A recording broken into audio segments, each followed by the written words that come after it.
I think last I was here in 2015, and the theme, if I remember right, of that year's was big data. Technology, and this year is, I'm sure, machine learning, AI, and that kind of thing. Technology trends change and flies fast, right? And time flies faster. That big data has brought AI to its current tipping point. So much so that AI now is promising, is threatening to unfurl us, to take us into a hitherto unknown territory. And so let's start when it's all started with time.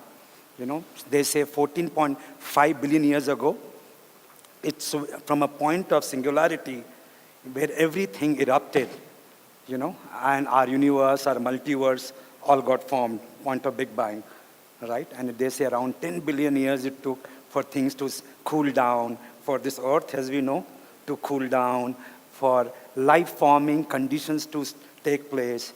And to fast forward this story, just 70,000 years back, we and chimpanzees were pretty much the same.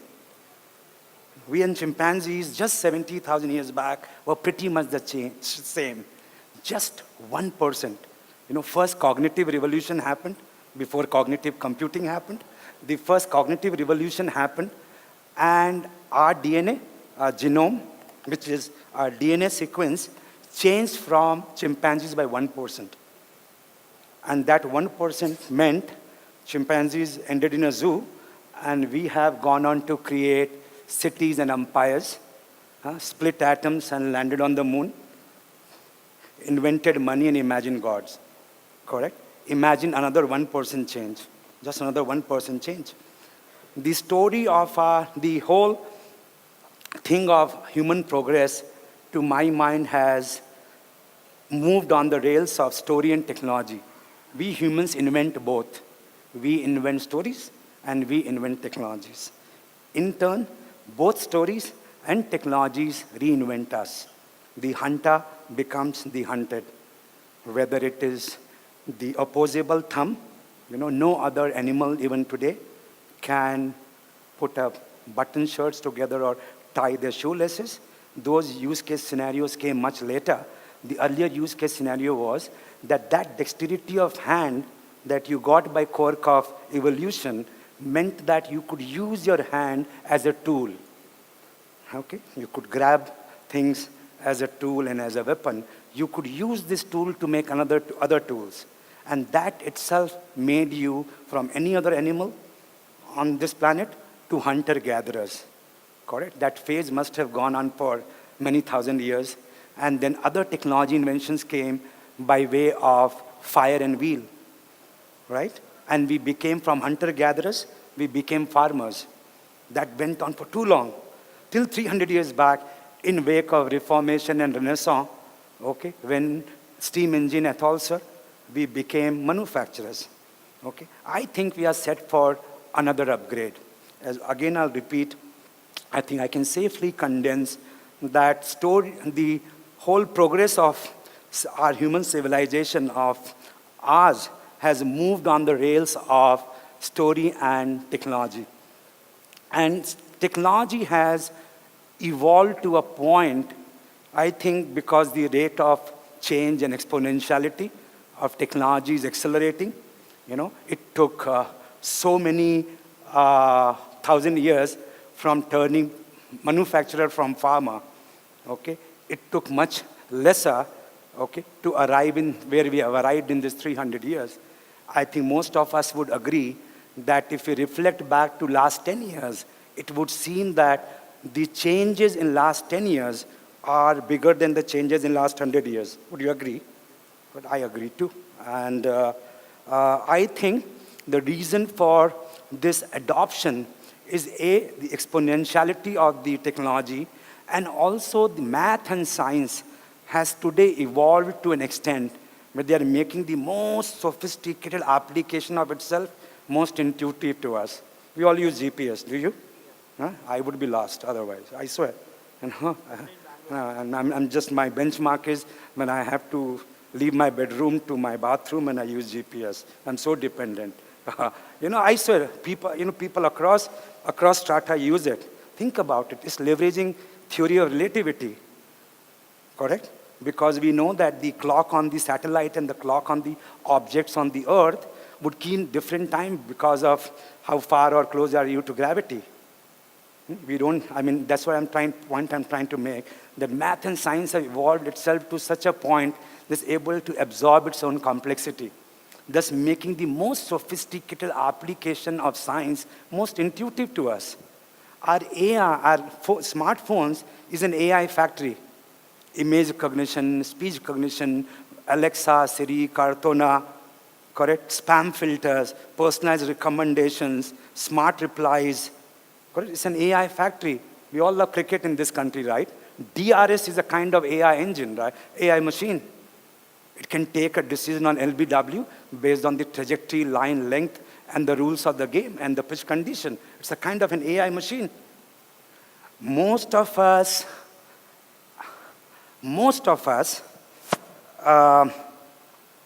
wake up to AI's potential willy-nilly, fortunately, unfortunately, as it were, by the hullabaloo around AI. AI to trigger World War III, the public spat between Elon Musk and Zuckerberg of Facebook, that the Microsoft chatbot, Tay.ai, I don't know how many of you picked up that news, okay, started singing Nazi slogans. The Chinese chatbot started singing pins for capitalism. Okay, so, and look, this hullabaloo and hyperbole is not new to AI. If my memory serves me right, AI as a terminology, okay, was coined by Marvin Minsky and John McCarthy, okay, 1957, Dartmouth College. That's what my sense of history tells me. Any which ways, that same year something else happened. Russians sent a rocket to space, and Americans freaked out. They're totally psyched out. They thought they were going to be playing ping pong with them from space. And there were all kind of efforts to catch up to the Russians, the progress that they have made in space technology. Okay, and the Russian spy agencies seemingly gathered some space program research, papers. And because Minsky's and McCarthy's were making a lot of promises in terms of what they could do in machine translation, okay, that they got a lot of funding from the US government, from Pentagon. It didn't go so well because the language model and other things, as we know, were not as well developed. They got the syntax right, Russian and German. They got the lexicology right. The lexicals were right in terms of translation of one word to other. But the outcome was not close to being satisfactory. I remember there's a joke that you've heard that Shakespearean expression, the spirit is willing. Can somebody complete it for me? The spirit is willing, but the flesh is weak. So the translation came out as vodka is good, but the meat is rotten. Okay, so anyway, so this overpromise and under-delivery of AI is not new. Okay, and this overpromise and under-delivery sent AI to its Siberian winter. Correct? And although I strongly believe that you can see this with most technology trends and so on. We are very,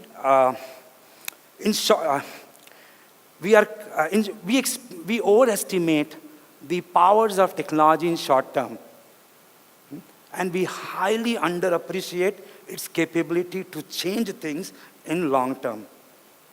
Amazon, 10 years back, dot-com boom, bust, and they were called flash in the pan, right? A fluke. Okay, today they are 15 years on, they're a $1 trillion company. They might be arguably by some theory could only be only retailer, right? Okay, I think we always overestimate the capabilities of technology in short term and highly underappreciate is power to change. We do realize sometimes that how much the current technologies of internet, smartphone, and whatever that comes in wake of it, WhatsApp and Facebook and mail and so on and so forth, has changed our lives. Huh? Radically, one would think. I personally would like to think that technology evolution are very similar to biological evolutions. They don't have a planned and deterministic path. They are based on the environmental factors. Okay, they move forward by way of crossovers and mutations. They move forward by crossovers and mutations. I think willy-nilly, okay, bunch of factors, environmental factors coming today has brought AI to a tipping point. Otherwise, this event won't be there. You won't be here. Huh? Most of us here are in one way or the other, are practitioners or have vested interest in this whole idea of analytics and AI. So I will not get into all the factors, but some of the factors just would highlight, you already know. One is data. The data that came in wake of internet, digitization of things as it were, or mobility, social media, and because the whole neural nets, machine learning, machine learning is new, but whether it is genetic algorithms or recursives or neural nets, they were not new, correct? But the availability of data could mean that you could throw data at them and get better results, and that changed a lot. Per second, the whole price-performance ratio of computers. What we carry in our pocket for $500, $200, $300 was supercomputer just 20 years back. And actually less, what you carry is much more in terms of its power. And look at the price. So price performance has the exponentiality of computation power and price is blowing up the charts. Third, I think, as computers started becoming cheaper, we also realized that every information, all information, is actually numbers. Otherwise, computers were used as a glorified calculators. You subtracted, added, divided, multiplied a number to another number and got another number. Suddenly, you started realizing that actually everything is in all information, is number. With IoT of things, you can measure anything, even emotions. Even emotion can be measured, and even emotion is a number. That's how face recognition happens. That's how voice recognition happens. It's a number. And when it's a number, then there is a pattern, and then there's then there's a magic happening, right? Okay, I think that was a driving force. Last but not the least of the willy-nilly factors, they came together to prop up AI to where it is the IoT thing is also means that there's a cognification of everything. Entire biology of us is cognified, right? Fitbits and all are very kindergarten applications in the scheme of things today. For the coming technology, our whole biology, our emotions and everything. So I know now that when somebody says, I have a hallelujah moment, what kind of electrochemical dance is going in the head, right? Correct? What kind of what kind of orchestra of neurotransmitter is playing there? Okay. There's so much more one can talk about what factors had brought and so on. To move forward with the story, of course, there'll be fantastic applications of this new technology. There'll be fantastic applications. There'll be new Uber, new Facebook, new Airbnb, new iPhone, new not imagined yet, not spoken yet, right? Okay, but what I think personally I am most fascinated about, is I think in quest of understanding AI, okay, because there's no general theory of artificial intelligence. You know why? There's no general theory of intelligence itself. We don't know what intelligence, we have not defined intelligence yet. And so far, the quotients of consciousness, questions of self-awareness only were looked through the lenses of religion and philosophy. Is that correct, sir? Would you agree? Huh? So far, the questions of who we are, what makes us human, the questions of consciousness, of self-awareness, we figured out about kidneys and lungs and limbs and whatever, but all the matters that makes us human, we called it dil ki baat, right? So I think where this, what fascinates me with me is that AI, in quest and pursuit of perfecting AI, I am going to learn more about myself. And my submission is, and you will agree, that once you know about yourself, then your probability of optimizing your self-potential moves up, right? Once we know we'll make better spin bowler than fast bowler, or whatever be the better example of it. Once we know ourselves, then our chances, ability to optimize our potential moves up. And to me, that would be the biggest gain. And I keep forgetting these guys. All right. And I think that would be our finest achievement till date. Okay, to know who we are, okay, would be our finest achievement till date, and that is going to prop us to our next jump. That is going to prop us to next jump. I think the next jump is an upgrade to God. Not that we know what it is to be like God, or at least, or we know what are the responsibilities of a God. At least I don't want to be a God if it comes with some work, and otherwise I'm fine, But I think we would need some God-man-like control of our biology, because we want to weed out disease, pain, old age, death from our lives. Because we want God-man-like qualities, because we want to weed out disease, old age, pain, death from our lives. I would think that, and by the way, technology allows us today, and that's what we are going to be discussing next. Technology allows us ways to weed out, again I'll repeat, disease, pain, old age, and death from our lives. And I would like to believe that it's a kind of, it seems to fit a pattern. It's a continuous journey, remember? We started with something called Homo habilis, the dolphinensis, and so on and so forth. And I think we are set for another germ, which let's call it Homo God, or a God, or if you like Yuval Noah Harari, Homo Deus. Correct? I think we are primed for another leap, and that station would be the station of God. Personally, I think there are these three possible paths to becoming God. One is that the machines become more human-like. Robots. Correct? They become more human-like. Second path is that we do something with our biology and genetics.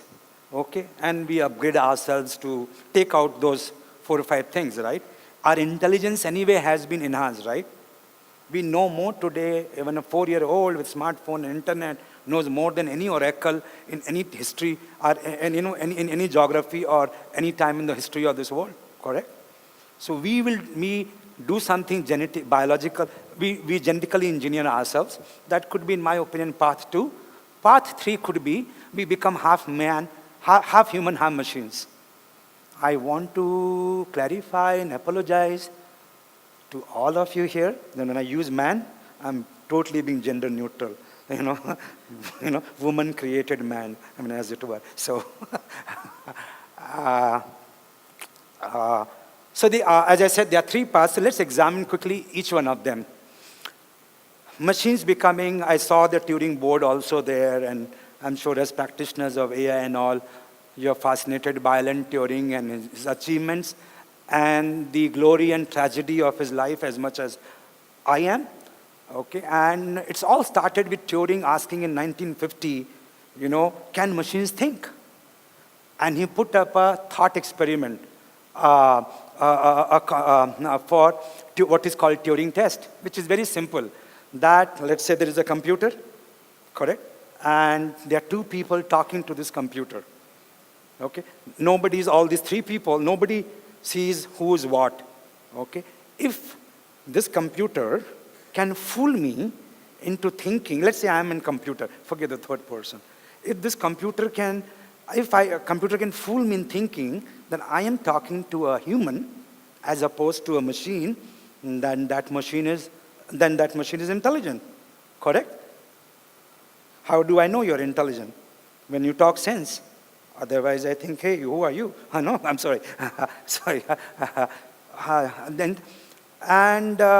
This line of thinking works very well with what is called computational theory of mind, or what I was referring to, that everything is number, no? Then the emotion that I feel right now is number. Yeah? Everything around me is number, Even consciousness and the idea of love and hate and all emotions can be reduced to a number and processed and that kind of thing. And someone like Arthur Clarke, in one of his books, I remember, wrote that, how does it matter to algorithm what kind of substrate it works on, correct? Whether it's carbon or silicon, how does it matter to an algorithm? That's one line of thinking. There are many unknowns. First, as I was just referring, we ourselves don't know what is consciousness. We have not answered that. What is self-awareness? When I say I like something, what exactly I mean? Can I code it? Got my point? Huh? When you enjoy that chart, what that feeling of chart, you can't, the math have still not worked out. And first trying to know this, and then trying to port that into a machine, which is another challenge. So there are many, to a longer story short, there are many, many unknowns there. I personally feel that machines increasing human likeness, that they will in some areas be more like machine. Like DRS is your third umpire in a sense, right? Okay, correct? So I would think that machines' humanness would mean that they will augment us. They will augment us in some areas. Yeah? Second possibility is, I was saying, the whole genetic engineering path. Again, I'll remind that it's a continuous journey of ours, right? We started with, when the life form started emerging on this planet, we started being amoeba. Then we became reptiles. Then we became mammals. And then we became somewhere the family of sapiens. So it's a continuous journey. And we know Darwin Baba taught us that this whole evolution has happened it follows certain genetic algorithm, let's say, that these genes of ours are curious bunch, and they kind of jump over, react to the environmental factors, and then either cross over or mutate. That's how we developed opposable thumb. That's how our grandparents somewhere, Neanderthals, chimpanzee kind forehead became a narrower forehead. Correct? That is how evolution has moved on. Okay? I think if we take, so Darwin's thing is random natural selection through crossover or mutation. My thinking is, if I were to take out random, erase natural. Am I done? I'm not begun. Sorry. How much I have? Enough.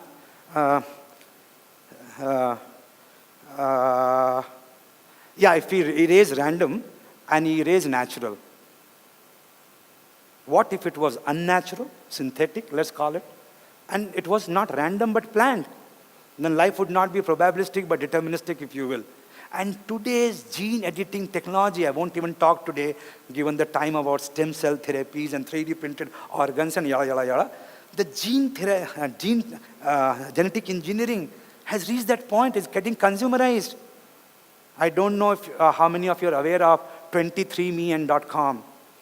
For very little dollars, you can just, you can get your entire 23 set chromosome genome sequence read out. They will tell you the story of yours. And someone like Angelina Jolie, she went through double mastectomy. Okay, was basically a mathematical forecast of the study of her genes.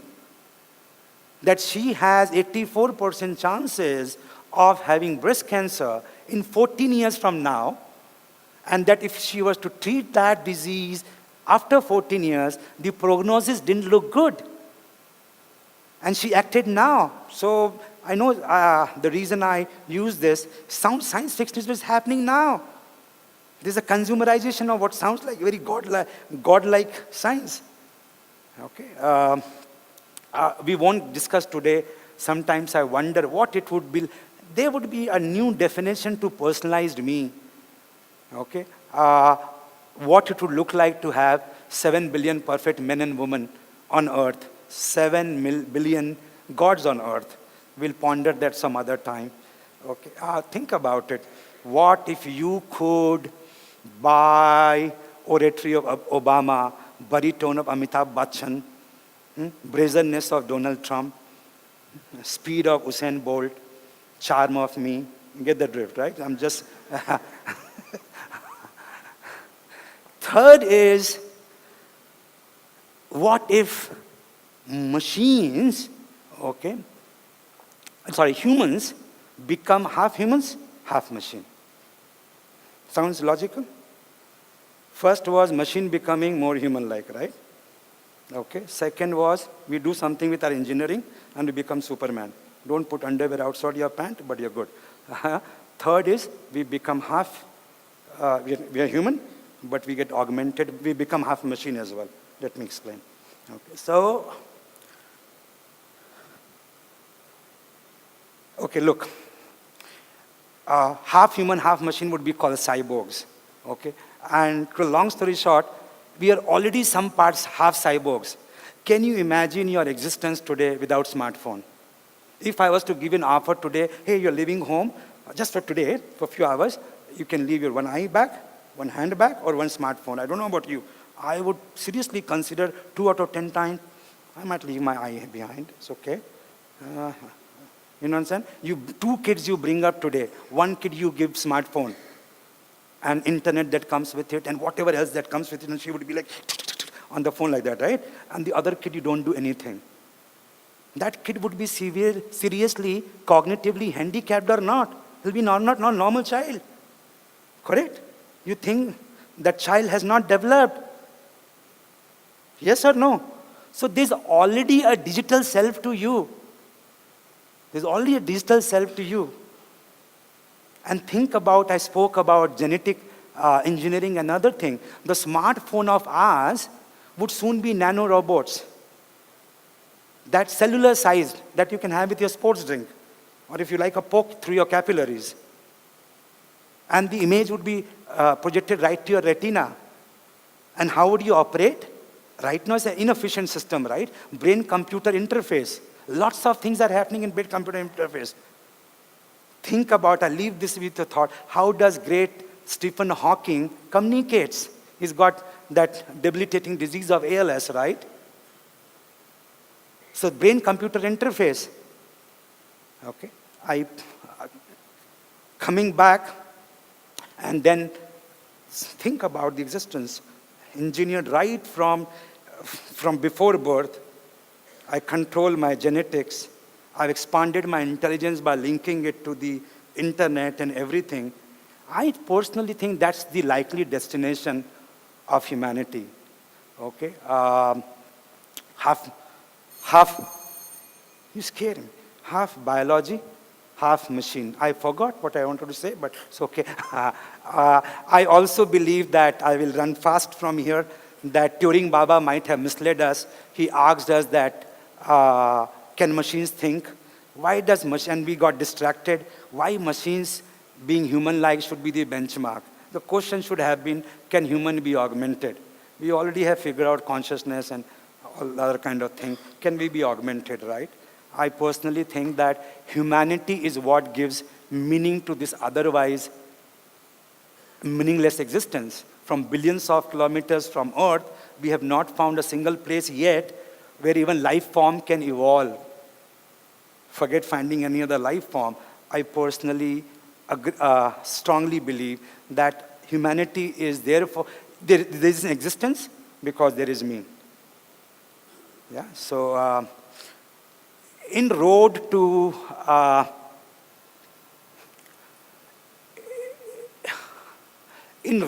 becoming God, there'll be some very, very human issues.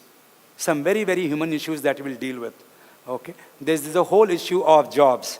In the first industrial revolution, horses lost their job, right? Horses were replaced by motorized cars. And those horses never got their jobs back. Correct? In this disruption, the man behind the wheel, his job is at stake. Have you heard of autonomous cars and things like that? So, driverless cars? Huh? Who will lose the job? Drivers, right? So, of course, there's a huge disruption which is looming large. Net, you will argue that there will be more opportunities, greater progress made, and net will move forward as a civilization and so on. But short term, there will be a lot of disparity and discontent and so on. And there are many aspects of it. And I'm looking at time, so I'll fast forward a few points. So, but I think that would be a huge issue of our time. Second is, now these machines, are becoming very human-like. It's like almost bringing a life form into your life. Correct? Our product at Manthan, we call our AI platform and the conversational piece Maya. Anyway, how many have you seen this film, Her? Huh, nice. I loved it too. And Her is, you guys must watch that movie if you like movies and if you like certain kind of science fiction movies. So, Joaquin Phoenix, right? Okay, he falls in love with he installs an AI-enabled operating system, and he calls her Maya. Okay, like Siri, he calls her, not Maya, sorry, Maya is me. No, sorry. He calls her Samantha. He calls Samantha, right? And to cut a longer story short, he falls in love with Samantha. Okay. Can I take 2 more minutes? Huh? Okay. Love story has to be put on a fast forwarded. Okay. So he falls in love with Samantha, and this falling in love with a non-human object is not new to humans. We fall in love with pets also, with our gadgets also. And earlier, when you thought about sex dolls and all, they looked like a sleazy thing. But with the advancement in material science, silicon, and other thing, powered by AI, they're becoming lifelike. So I imagine what that new relationship that would trigger between man and humans. Man and his creation machine. Will this new Samantha, which should not be disembodied but embodied, as it were, would be your new pastime, new girlfriend, new wife? Because one of the downside of our modern lives is the loneliness, lack of intimacy that we suffer from. Are these machines going to fill in for that gap?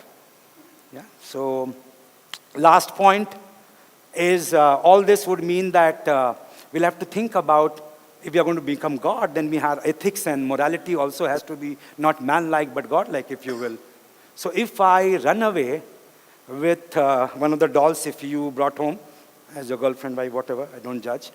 And so have I stolen your car or have I kidnapped your wife?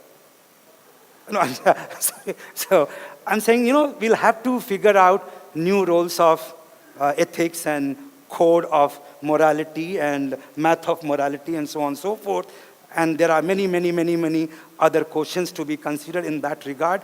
I hope that the codes and ethics that we evolve are as evolved as it suits the dignity and position of a God. I will leave it with this, a quote from Albert Camus that I love a lot, and this is why, because a lot of my friends say, Atul, this is interesting, but why do we do this? What is this pursuit of man? Okay, and because we are the only creature who refuses to be what he is. And this time I want to be God. I made my mind on it. Thank you.